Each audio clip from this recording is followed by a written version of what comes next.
সময় টেলিভিশন যেগুলো নিউজ পারে তার নিচে দর্শকদের যে কমেন্টস থাকে সেটা দেখলে যা মনে হয় সেটাও আমি পাল্টা প্রশ্ন করতে পারি, সেগুলো অপোজিশন কর্তৃক প্যাট্রোনাইজড কিনা। ফেসবুকে আমার স্ট্যাটাস গুলো মতামত, এটা ইনফরমেশন কিনা।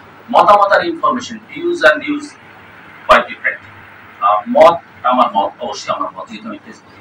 দ্বিতীয় কথা, আপনি বলেছেন যে আমার এখানে কমেন্টস, লাইকস, এটা দেখলে মনে হয় যারা অপোজিশন তারা বেশি করছেন, তার মানে আমি তাদের পৃষ্ঠপোষকতা পাচ্ছি কিনা।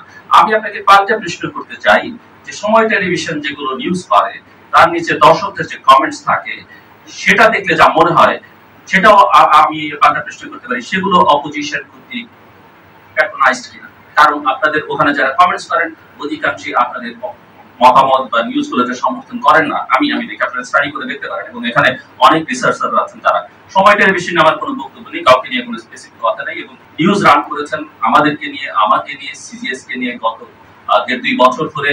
এবং আমি শুধু আপনাদেরকে অনুরোধ করব যে আপনারা যদি একটু প্রত্যেকটা রিপোর্ট ধরে ধরে আমি কথা বলতে পারবো। আমি আজকে পর্যন্ত কোথাও কোনো স্ট্যাটাসও আমি কোনো কমেন্টও করিনি আপনাদের কোনো কিছু বিষয়ে, যেটা আপনি প্রেসিড করলেন। আপনারা একটু দেখবেন যে এগুলো আসলে সাংবাদিকতার ধারে কাছে যায় কিনা।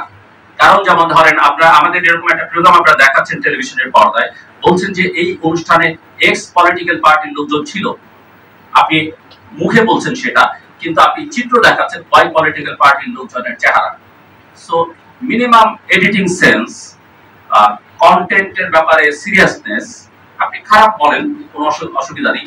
আমি সময় অত্যন্ত popularity television channel, leading news channel, আমি একটু বলবো যে আপনারা একটু রেসপন্সিবিলিটি নিয়ে, একটু গুরুত্বের সঙ্গে আপনাদের কাজটা আপনারা করেন, আপনাদের পলিটিক্যাল অবস্থা থেকে যেটা করতেছেন সেটা করেন, নেভার মাইন্ড, কিন্তু একটু একটু একটু সিরিয়াসলি করবেন। যেমন ধরেন আপনারা বলেছেন যে আমি বলছি যে পশ্চিমারা বাংলাদেশের নির্বাচনকে সমর্থন করেনি। আমার কথা না, ইউএস স্টেট ডিপার্টমেন্ট স্টেটমেন্ট দিয়ে বলেছে যে বাংলাদেশের ইলেকশন, এটা আপনারা রিপোর্টও করেছেন, election was not free and fair. Canadian government বলেছে, অস্ট্রেলিয়ান গভর্নমেন্ট বলেছে, ইউকে গভর্নমেন্ট বলেছে ডেমোক্রেটিক প্রসেসে হয়নি। ইলেকশন অবজারভাররা এরা এসছে, ইউএস থেকে এসছেন, এই দেশ থেকে এসছেন, রিপোর্ট করেছেন। পরে ইউএস এমবাসিকে স্টেটমেন্ট দিয়ে, কানাডিয়ান হাই কমিশনকে স্টেটমেন্ট দিয়ে, ব্রিটিশ হাই কমিশনকে স্টেটমেন্ট দিয়ে বলতে হয়েছে যে ওনারা আমাদের কোনো অফিশিয়াল অবজারভার নন। আমার রাইট? আপনারা এগ্রি করেন আমার কথা?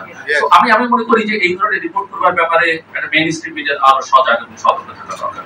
অনেক সংবাদপত্রের, অনেক সাংবাদিকের যেটা বাংলাদেশে আছে, কাজেই দয়া করে এটুকু আপনারা বিবেচনায় রাখবেন।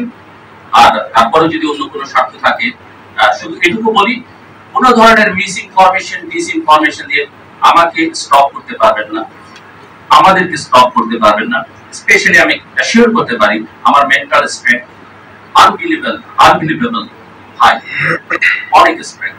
শুধুমাত্র এই ধরনের মেন্টাল টর্চার করে খুব সুবিধা হবে না, অন্য কোনো পন্থা নিতে হবে। Thank you very much.